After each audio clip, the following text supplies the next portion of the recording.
Hi, welcome to another session of Conversations in Innovation. My name is J. Mohan. I'm your host, and I'm the Executive Director for the Center for Innovation and Entrepreneurship here at Harrisburg University. The Center for Innovation and Entrepreneurship is focused on the mission of empowering innovators to build successful ventures, which means anybody who has an idea, an innovation, has thought about being a founder of a startup. You can reach out to us. We can provide you with incubation space, support, platform to kick off whatever ideas you have without having to raise money. So this is an incredible opportunity for anybody who has ever thought that their idea might be something worth pursuing. The Conversations in Innovation specifically is part of that larger mission, where one of the pieces is bringing together other innovators, people who have successfully started companies, grown their companies, coming together and sharing ideas of cool innovations that they did or built. And you can hopefully get inspired by that, or even there might be threads of ideas from that you can take and build your own innovation.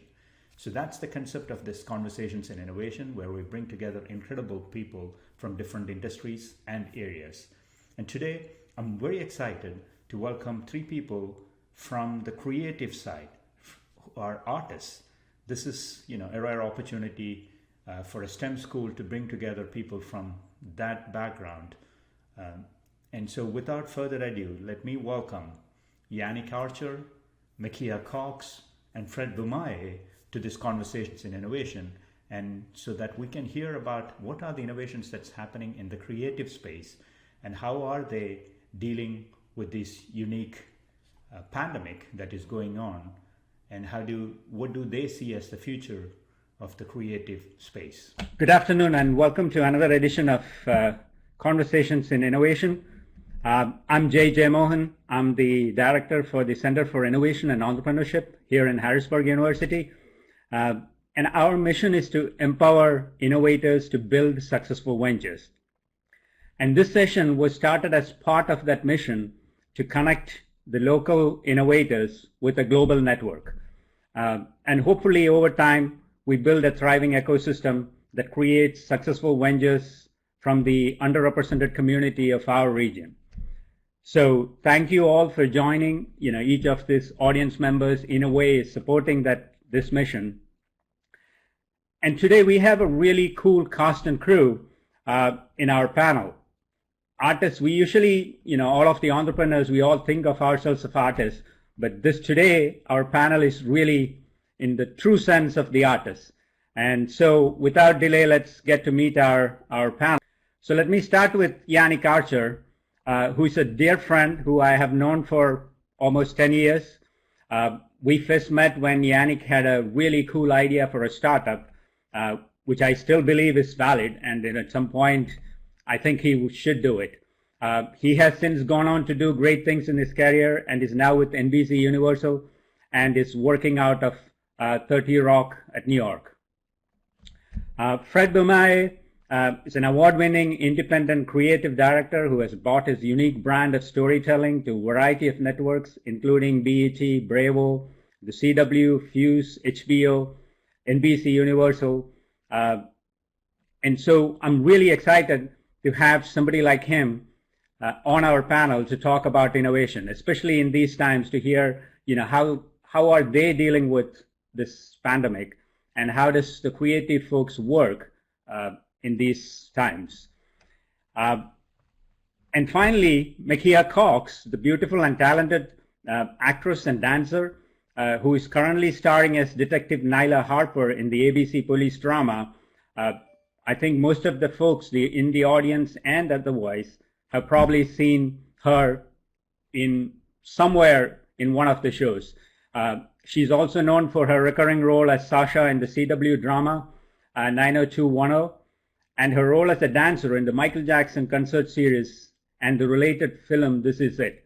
So I don't know how much time we will have, but I certainly have a lot of questions for how her journey was and all the people that she met along the way.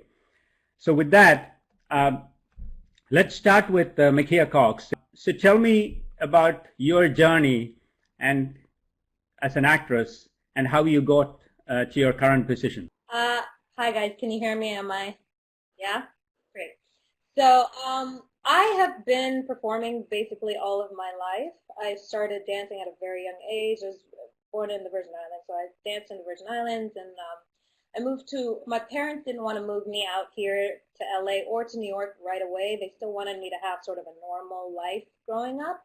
So they moved me to Orlando. And at this time in Orlando, there were a lot of things moving to Orlando, to the studios there.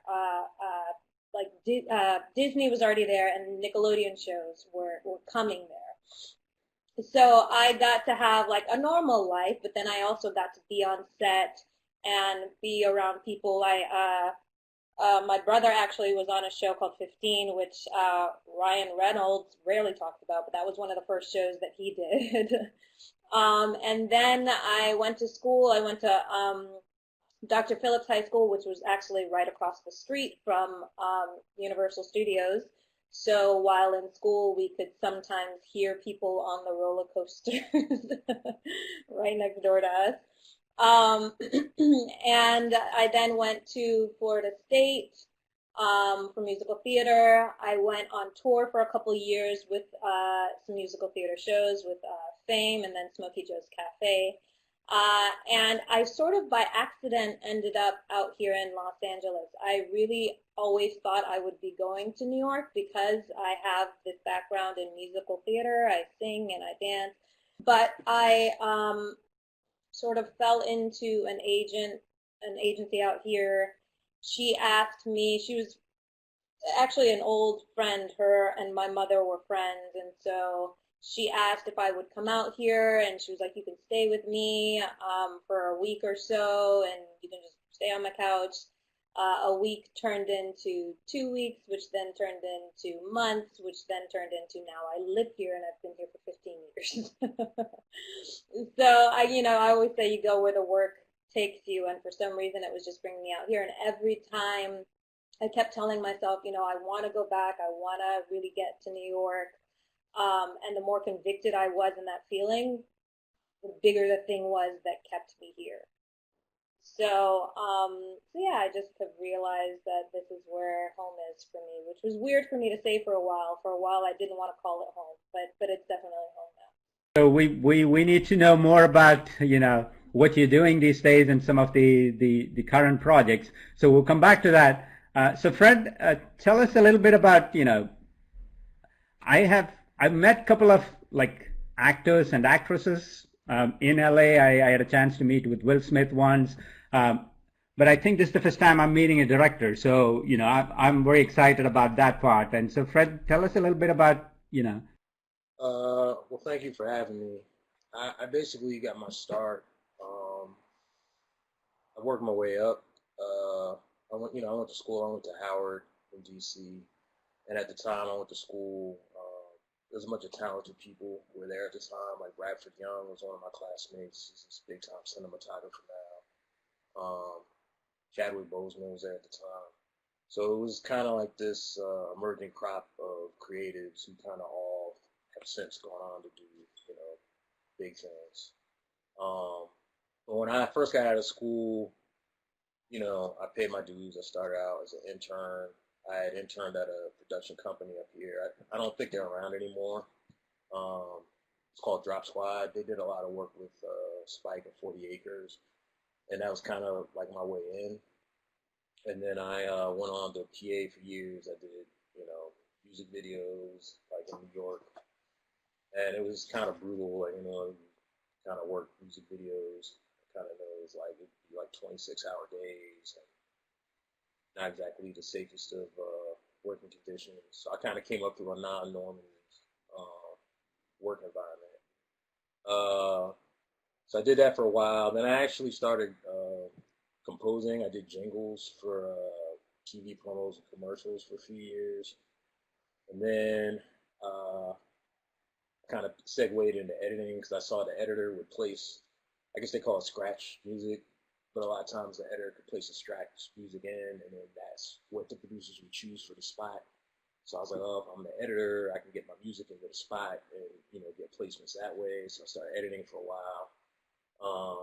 Then I did what's known as, in the industry, they call it a predator. I get in today's climate, it's not the best name for it probably, but it's like you're a producer slash editor. So you're producing and you're editing the stuff that you're producing. I did that for a while. Then I ended up doing writer producer. That's what they call it. It's basically you're like a creative producer in terms of the internal agencies at networks. And I did that for a while, and that's kind of how I got my break to start directing.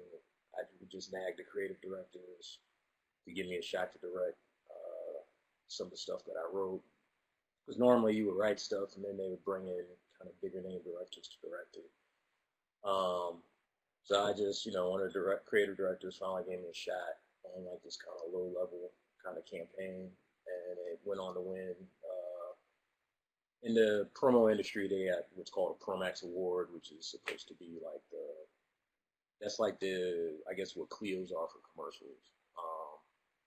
And it went on to win an award, and then that kind of gave me some validation. And then after that, I was able to that was kind of the deal. If I was the writer on campaigns, they would let me direct. And then eventually I built my reel out to the point that networks and brands would just reach out to me to just come in, even if it's not stuff that I wrote, to come in and direct. So that was kind of my background. I kind of took the long route, but it was kind of beneficial in the sense that I've done so many different creative positions that it kind of gives you an advantage in the sense that as a writer and someone who also is an editor, you kind of know, like, you don't overshoot when you're on set. You kind of know what you need for post. And you're more of a fiscally responsible director, I guess. Yeah, that's great. I mean, including me and a lot of the audience have very little visibility into what happens or how somebody like you come to where you are. So this is really fascinating for all of us. So Yannick, coming to you, what was your journey like? Sorry. Hey Jay, how are you? Thank you for having me.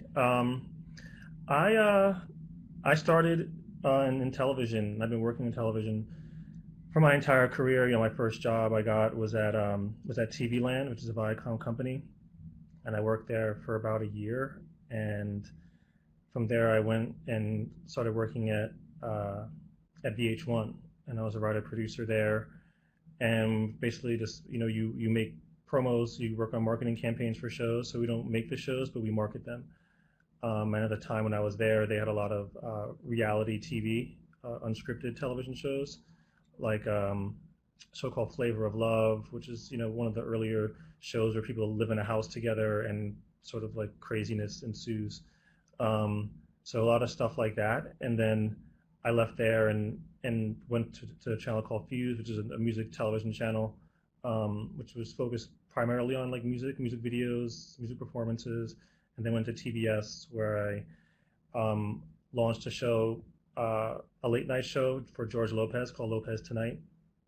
And they brought me in to work on that. And then shortly after that, they brought Conan O'Brien to TBS, and we launched a show there for Conan as well. So it was like the two the bigger campaigns I worked on while at TBS. And then I left TBS and went to BET, and worked there for a couple of years, and then went to Oxygen, and then now I'm at Oxygen as a creative director, and we do true crime stuff. So for the entire time, I was always working in marketing shows and just coming up with creative ways to try to sell the show to an audience. So Mickey, coming back to you, what's your current project, like the ABC one, The Rookie, right?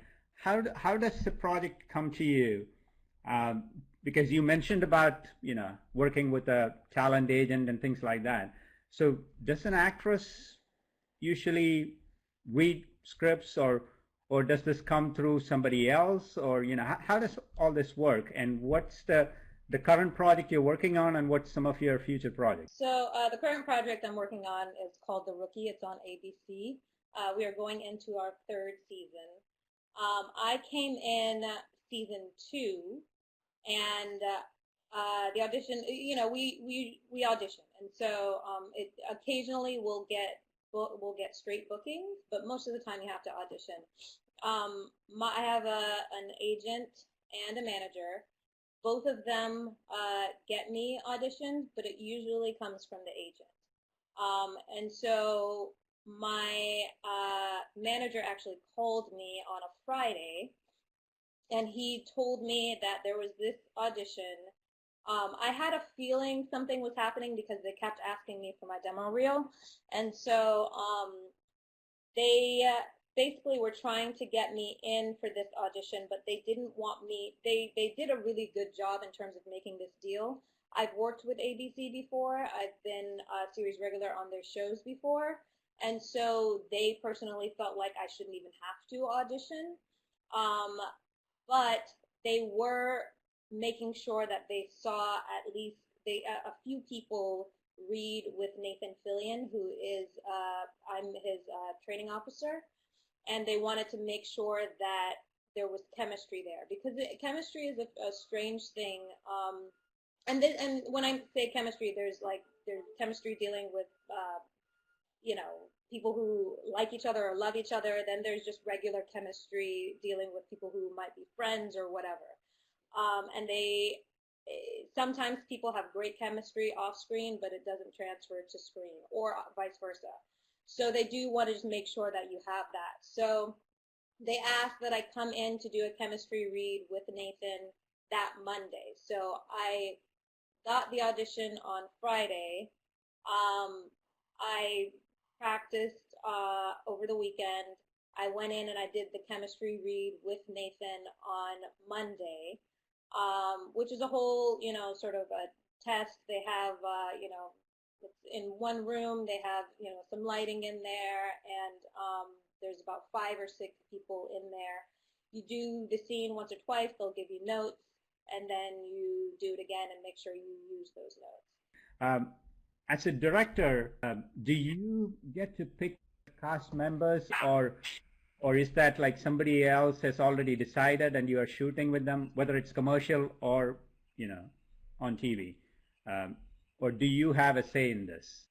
Well, most of my work is in commercials and promos versus narrative. So I have input in the sense of if we're casting something that's we actually need actors for, where there's roles outside of the principal talent. Typically, if it's for a network or a brand, they normally have a talent that they've already attached to the project by the time I get involved. If it's like a celebrity endorsing that particular brand, or if it's a celebrity that's the host of like an award show, or the actors that are the stars of the show that I'm promoting, that's already kind of baked in by the time I get involved. So there wouldn't really be any casting as far as that's concerned, because they've already casted the shows. But sometimes you have situations where you have to cast extras or other day players around those principal talent that have to interact with the principals, and then I have involvement in that in terms of doing casting sessions and kind of trying to narrow down who those players are going to be. But it still has to get vetted through the network brass or the people at the particular brand, and they have the final say, like weigh in on who gets selected. I mean, I can give them my choices, and it depends on what my relationship is with that set of executives. Sometimes they take more of an input than others, but usually, if I weigh in, they're usually somewhat receptive to it. It may not be all of my picks, like if it's like half a dozen people, maybe like 3 or 4 out of the 6, but generally they take your input, because that's kind of one of the reasons they're hiring you, is they want your input, but I don't have the final say on it. Your current projects that you're working on, and the ones that's already on TV, like commercials.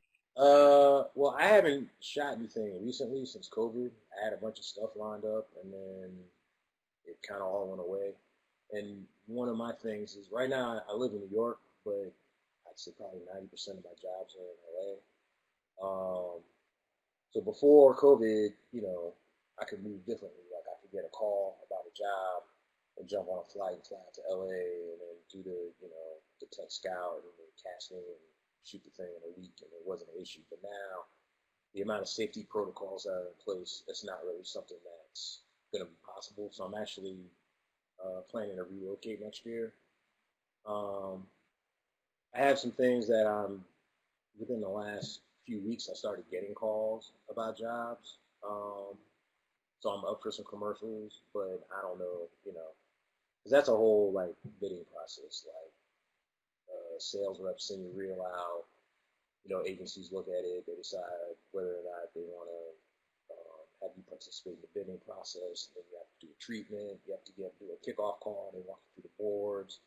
Then you submit a treatment. You walk them through your treatment, and then if you get selected, then you go into the process of actually prepping the job out. So current projects, I'm not currently on anything, but like last year, I did this really cool campaign with CW and Microsoft. It was a co-branded campaign. They had a series called All American, so I got to work with one of the stars on the show. She plays there's this character on the show named Coop. So she was actually in character playing her character because her character on the show is a kind of up and coming artist.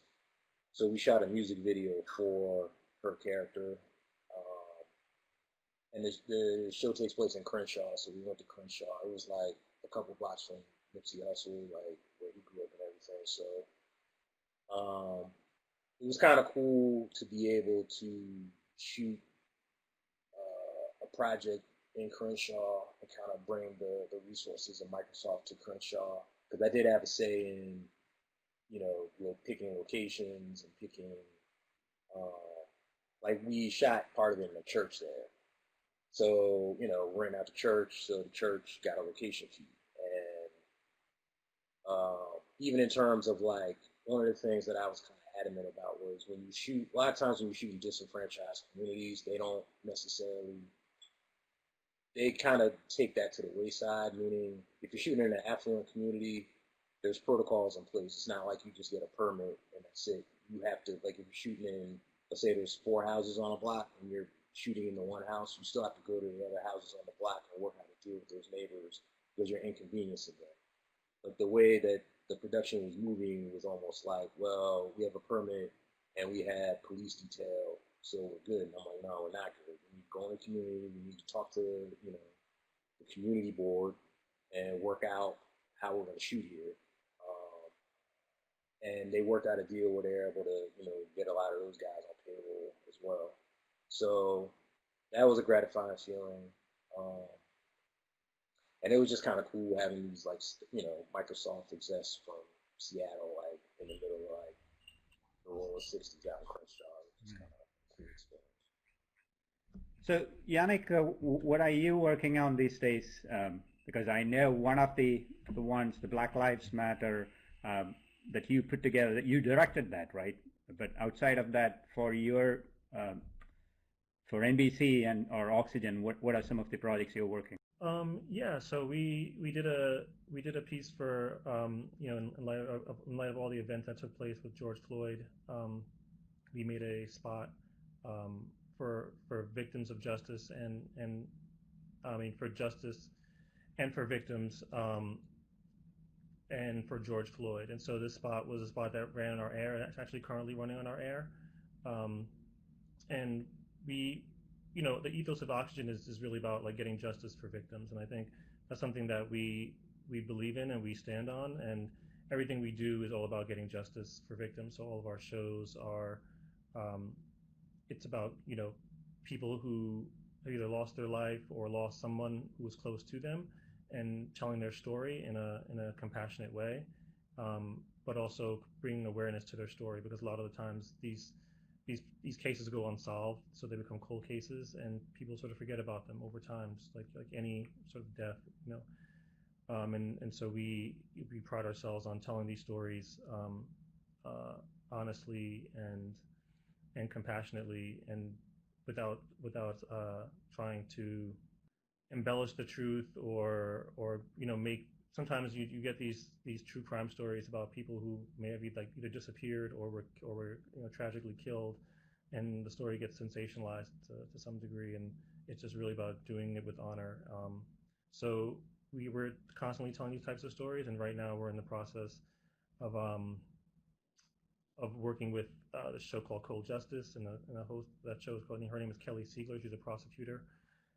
She's doing a lot of stuff on our air right now, hosting lots of what they call like marathons, which is taking several episodes of a show and airing them sort of back to back, and sort of creating just like an environment for people to come to and watch a show for a certain number of hours. But production has really slowed down for us, and so a lot of our shows that were supposed to air in 2020 have moved to 2021, simply because production halted, in March when COVID really took off in the country. So we moved, our rollout has changed significantly over the past few months, and so we don't really have a lot of new shows on the air right now. But we're gearing up for a lot of shows in the first quarter of next year, which we'll start marketing third and fourth quarter of this year. Great segue into my next question for Mekia, because the pandemic kind of, pretty much took everybody by surprise. And then there's this whole uncertainty of it is one of those things, it's never ending. Is it ending? Is it going away? What happens? And so many of us, for the first time, are getting on cameras because we're not used to this thing at all. So we're all figuring out, how to get on camera, and, how do you look? Are you looking at the camera? Or am I supposed to look at the person? All of these things. But then, artists like you who are very comfortable there, but now suddenly you can't get on the camera with the audience.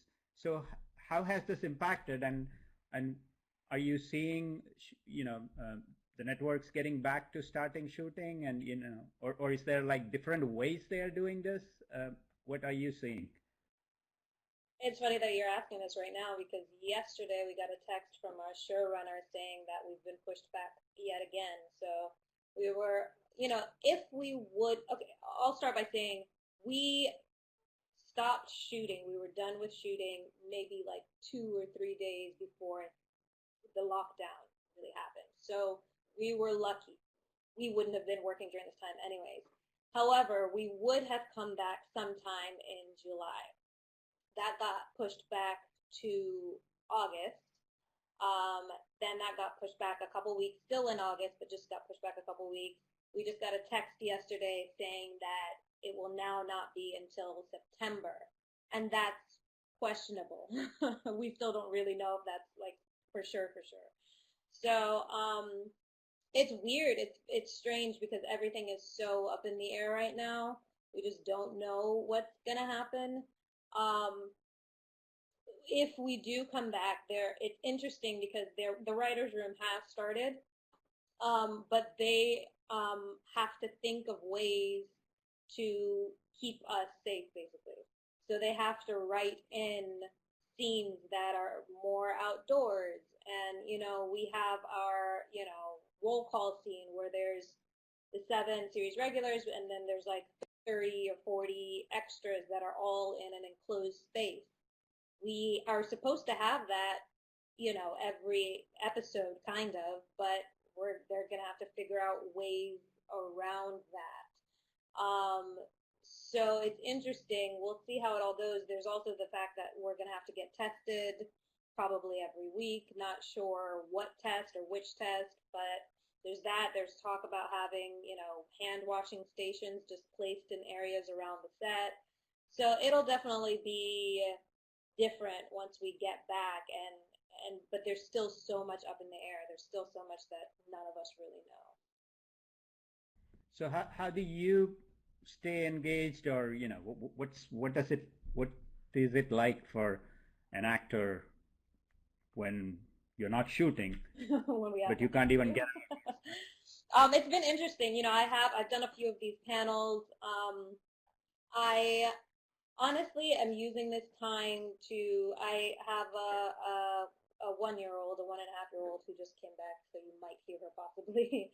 So I'm spending a lot of time with her. When I first started the show, she was only 8 months, and I was working a lot, so I didn't get that time with her. So I appreciate having that right now. Honestly, for me, it's about sort of trying to get my life in order as much as possible before I do have to go back to work. So in terms of creativity, I'm more so just trying to like consume and ingest as much as possible. So reading books and, like you, Fred, I actually have done some editing myself. But I would like to get into the directing game at some point in time. Me and my best friend and business partner, we have a production company called Little Man Productions that we used to do plays out here together, original works that she created. But we would like to get into film. So I'm trying to catch up on that, read about that, and just ingest as much as I can right now. Fred, so like you said, right now the COVID shut down everything. There's not. So are you seeing others or your contemporaries who actually are trying to shoot something, doing it in a different way, like I don't know, virtual world, or is everybody pretty much waiting for things to go back so they can actually start shooting? Now, people are definitely shooting. Like, I have an AD I work with a lot in LA. Like, usually when I'm in LA, he's like my go-to guy, and he's working on stuff like crazy. But it's just the producers at the production companies I've spoken with, and the crew members that I've spoken with who are working, they're shooting a lot in Atlanta and LA. It's just that the safety protocols that are in place have just changed the dynamic of how things can be shot. So crew sizes have to be reduced. Like, it might be like less than half or like maybe a third the amount of crew members who could be on set. And so in terms of budgeting a project out, something that you normally shoot in a day, now you might have to shoot in 2 days or possibly 3 days because, if you come on set typically, depending on what the budget is, the operational budget for the day, if you're shooting something for under like 200,000, which is like 150,000 or something like that, you don't really have money in the budget for a pre-light. So you would bulk up your crew, so your E&G crew would be larger, so they could come in, do maybe a 2 or 3 hour pre-light in the morning. Hopefully there's no set builds, you're just shooting in a practical location, and you'd be able to shoot. If you have overtime, you would just eat the overage costs. But those aren't realities that really are feasible now because you have to limit the time people are on set. You can't have these large crews. You're dealing with, like I said, with reduced crew size. So since you can't kind of show up with like show of force with this massive crew, because a lot of times, even like a modest budget set between crew, talent, network executives, you might have like 80 people on set. That's not something that can work anymore. So a lot of times, your client, instead of having Video Village on set, they might have to be someplace remote, and they have like a Terra deck in Video Village remote, and they're watching it from there.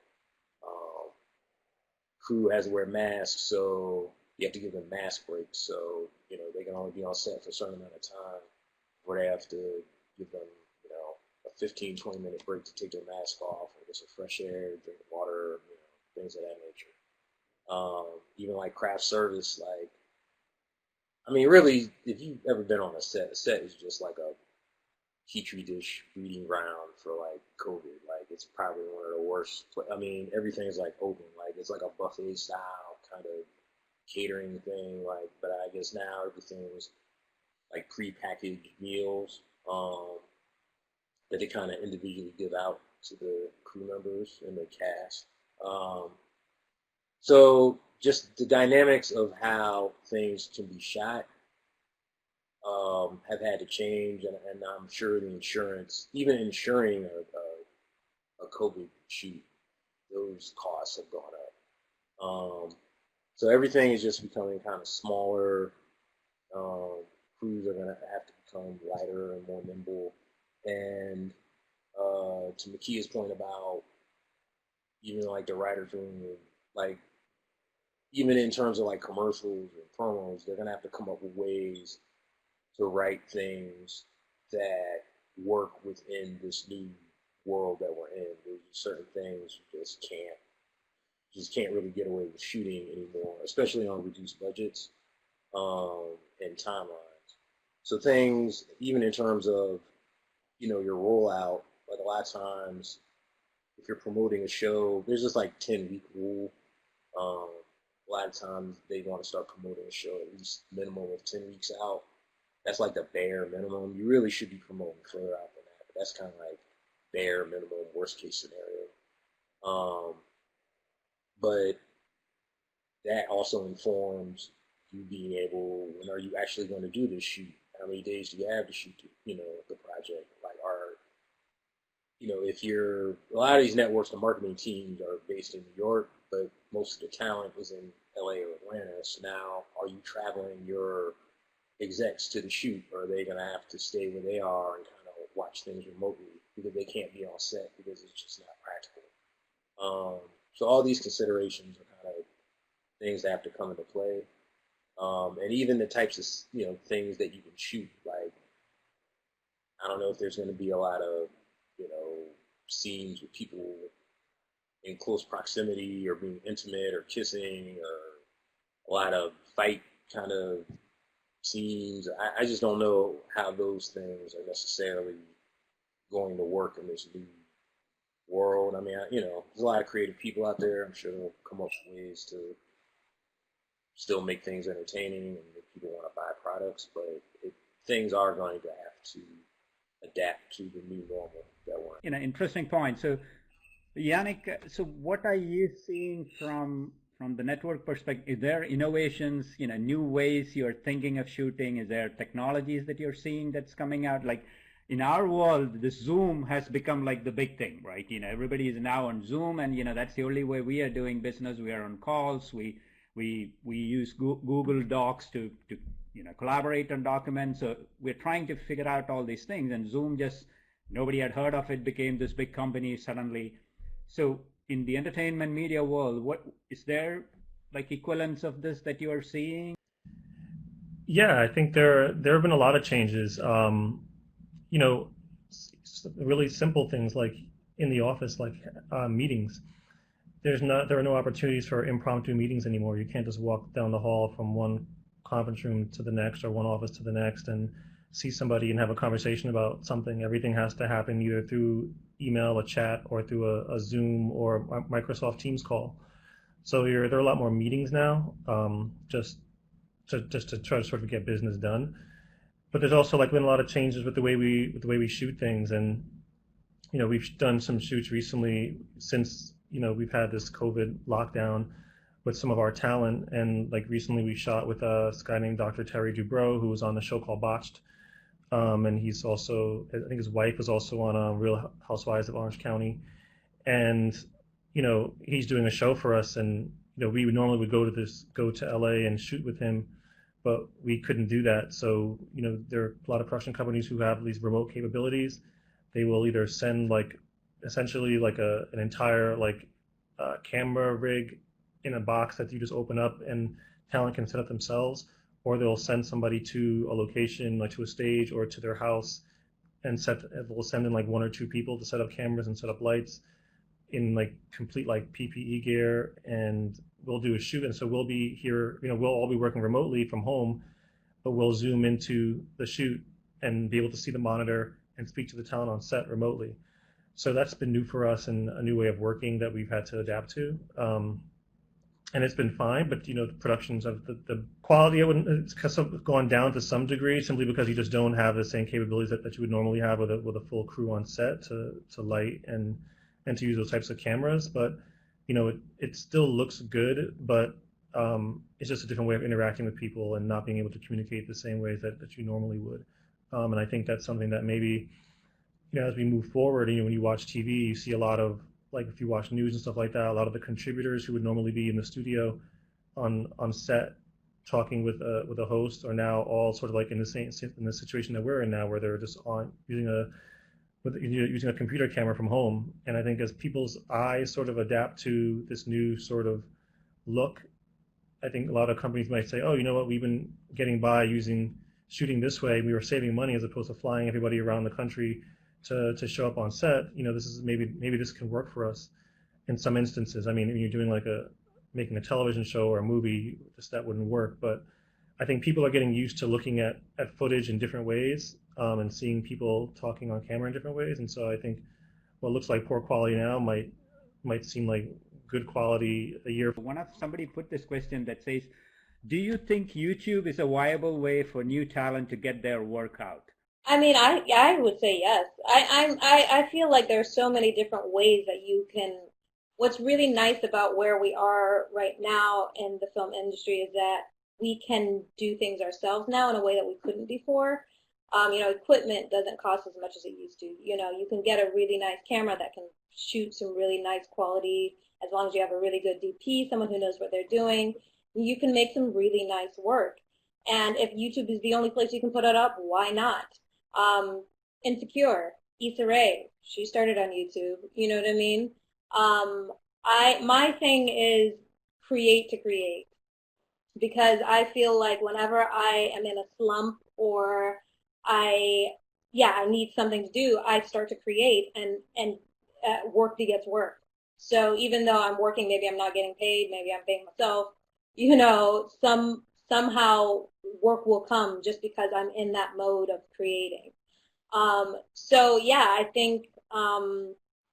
think sure, put your stuff on YouTube, and just in the act of doing it, you'll start to understand things in a different way. You'll start to meet people. You'll start to network. You'll start to connect, and something will happen that will either. And then again, YouTube is also coming up. Excuse me.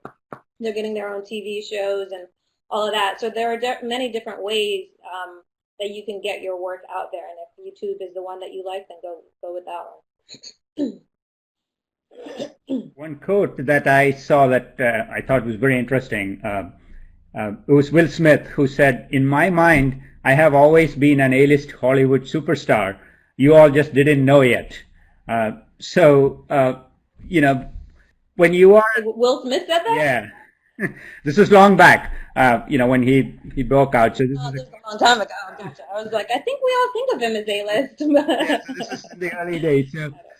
So when you are an actor, do you, is there like I am a superstar, I'm a TV actor, movie actor. Is there a difference, or how does this all, is it all only in the audience mind versus the actual actor itself?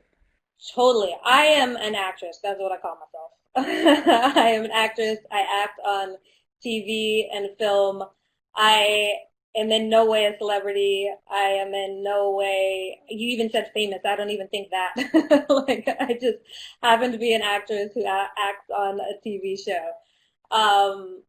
But yes, there are tiers in terms of, there are A-list actors, B, whatever. I don't even know if I'm on that tier anywhere. But I'm happy to sort of just be a working actress. It takes a lot to get here. And what's funny about being here is that I still feel like, which is nice. I think it's good to always feel like you're on the grind and there's still some place for you to go, to not be complacent. But I remember actually Nathan on the show with me asking like a group of us, when did we finally know that we made it? And a couple of us were like, I don't know if I know that yet. I'm still trying to make it. Humble of you, but I think for a lot of us who are watching, you have made it. So. Well, thank you. I appreciate that. So, Fred, the question I have, because we in the entrepreneur world, we always talk about the left brain, the right brain, the creative versus the logical, analytical brain and all that. So can can anybody learn to be a director, or is there a part of creativity, imagination that's inborn talent that's part of it? Based on your experience, what would you say? I think it's a subjective field, so I think anybody can be a director. I think there's definitely, and again, things are subjective, so it's kind of like a taste thing. So somebody you might consider to be a good director might be different than someone I consider to be a good director. And it depends on what your definition of good is. Like, is it that you're making millions of dollars, or are you making projects that actually are winning all these awards? Or are you making stuff that just impacts people's day-to-day lives, or so it kind of depends on what your definition of, I guess, success is as a director. But just to have the job title of director, I think there might be some kind of inherent talent to it that some people pick up on quicker than others. And if you don't have that, you probably would have to just do more due diligence and put in more work. But it's not something that can't be learned. Would you be a great director? Whatever your definition of great is, might not be. But could you be a working director? Yeah, it's not something that. I think more so than the skill is the opportunity and the access, because it's a really expensive medium to get into, and it's almost like the equivalent in the sports world of somebody being able to excel at like hockey versus somebody being able to excel at basketball. Like, to be able to excel at basketball outside of talent, all you need is a ball. Really. You really don't even need like a real hoop. You need like a milk carton and put it up on like a light pole, and you can practice. Versus hockey, there's you got to buy the skates, you got to buy the equipment, you got to have access to an ice skating rink. It's like it's a more difficult profession to get into, and filmmaking and working in TV is kind of the same thing. It's just a harder profession to break into because the costs, even though costs have been reduced because nobody's shooting on film anymore, things are digital, things of that nature. To get somebody to give you a shot, because the operational expenses are so high that people don't necessarily want to take a chance. Like, they don't, even like a small budget, commercial or promo is still like probably 100,000 or something like that. Somebody probably, they don't really know you. They don't really want to give you a chance. It's not that you can't do it. It's just that they don't trust that you'll be able to execute, and get things done within a timely fashion. So, I personally think anybody could do it, but it's more about having that access and getting the opportunity and convincing people to, just give you a chance. That's kind of the most difficult part, in my experience. More so than the actual work is just getting a chance. So we are almost getting to the end of the time. So there's another question, that the audience question that came up, which I think for all three of you. So we'll start with you, Yannick. What do you find most stimulates and inspires your creative energy? There's any one thing I would say. I think it's a really big part of like my job. I would say is finding inspiration. I think it's really important to sort of just be a student of everything possible, because I think you can find inspiration from anything, from, at least from my job is concerned, from marketing shows and coming up with ideas and unique ways to try to make something seem appealing to an audience. And so it's just watching lots of movies, watching lots of TV, paying attention to everything, the way things are shot, the way things are written, looking at the open of a show. You might watch a show and like just want to get to the first line of dialogue, but sometimes the open has something really like inspirational in it that's like, wow, that was really creative. It could be from playing video games, reading magazines, going out, looking at art, visiting museums. There's so many ways to find inspiration, and I think if you really take the time to look at everything around you, you'll notice that there's something inspiring in almost everything in the world. So it's a big part of my job, I think, is just making sure that you're aware of what has been done before, so you don't necessarily just recreate that without, like, unknowingly. Like, you might make something and think, wow, this is like a great idea that I came up with that no one's done before, and then someone sees it and they say, oh yeah, this was done by somebody over here like 25 years ago. You didn't know it because you didn't take the time to be a student.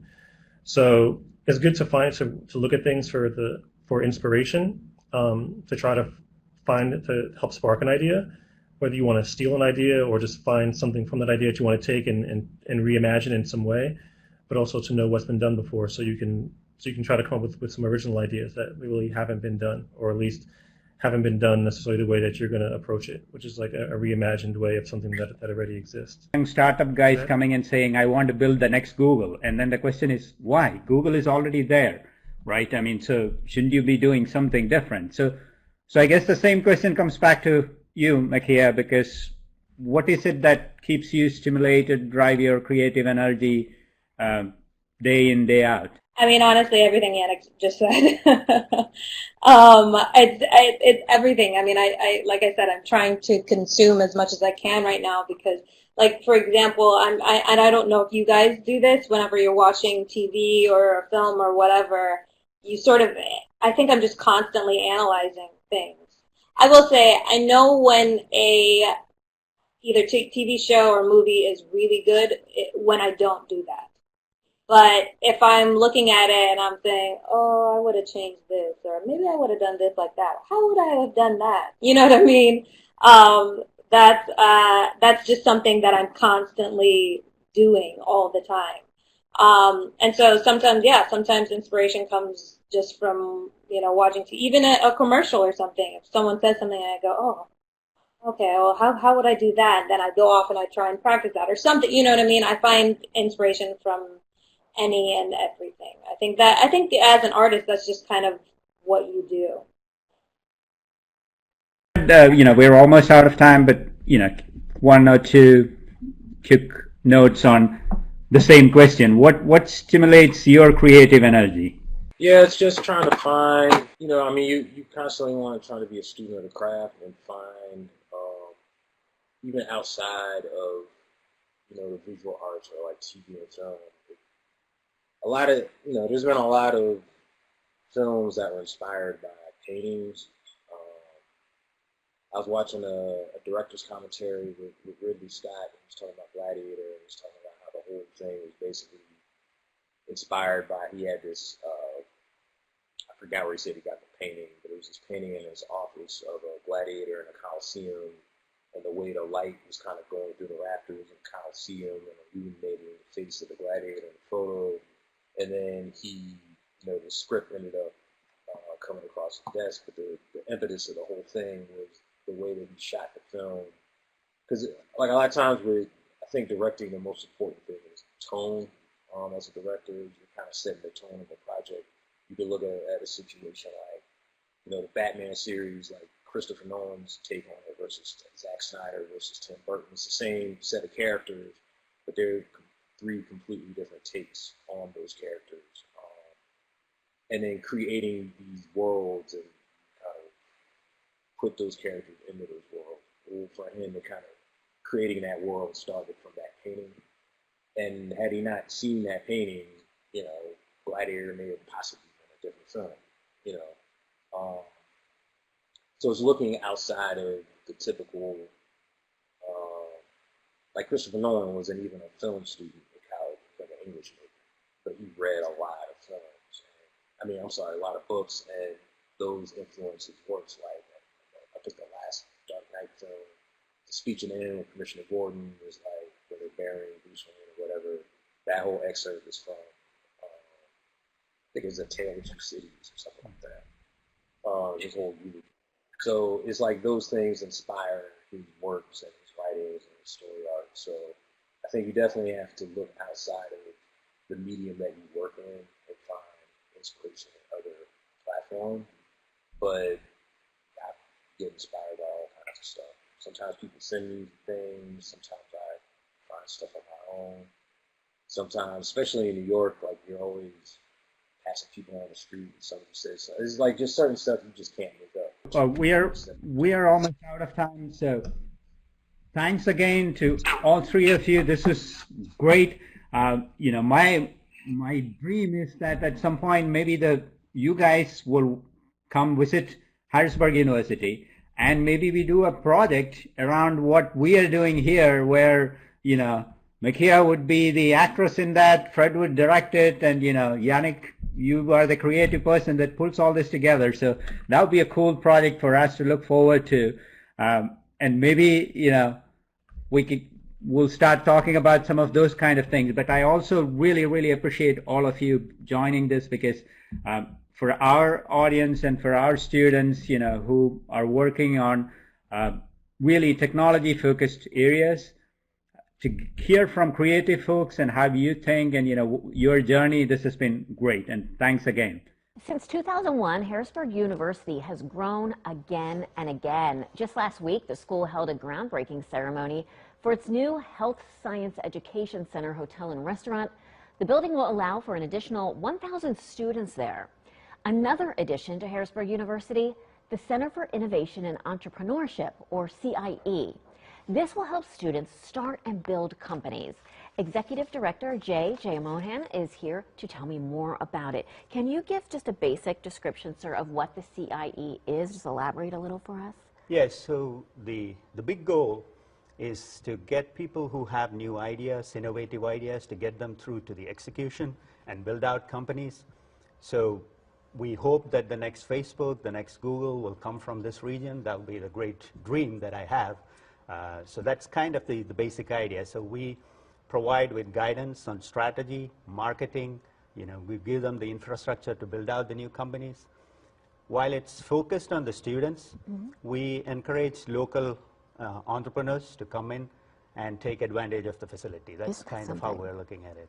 Why do you think this is needed?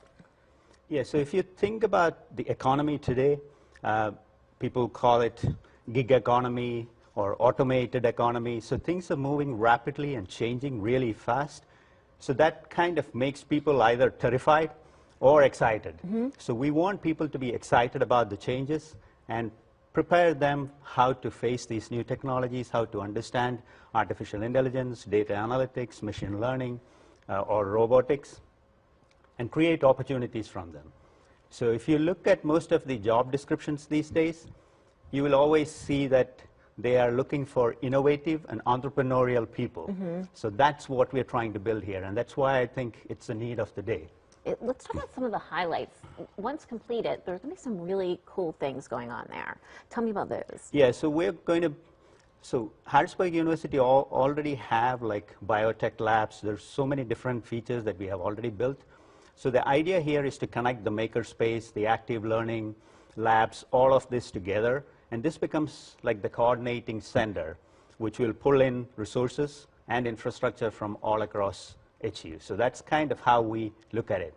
Because my job is to create or empower others. So the tagline that we use for this is empowering innovators to build successful ventures. And that's not just a tagline, that's a commitment we make to anybody who comes in. So that's why we try to have that infrastructure in place. The advantages for students seems almost obvious, right? But the thing is, this also benefits our region, the Harrisburg region. And can you explain how so? Yeah, so if you look at everybody says we want to recreate Silicon Valley. But Silicon Valley has its own unique features. But if you look across the region, you have Austin, which has come up really like a whole lot of innovations, a lot of companies. DC, from where I am, there's a whole lot of companies from that region. So if you look at Harrisburg all over, it's most of the regions where these development have happened, it's around a university, a science and technology university that kind of becomes the hub, and there is all these spokes that develop around that. So that's kind of how I look at it. So Harrisburg and the larger region around that will really benefit from all these entrepreneurs that are coming in with new ideas, and it will create jobs and the economy. It's terrific. And like I was sharing with you, what Harrisburg University is doing is just remarkable here in our area. Thank you for sharing this latest adventure with us. We'll be right back with our second half hour. Thank you.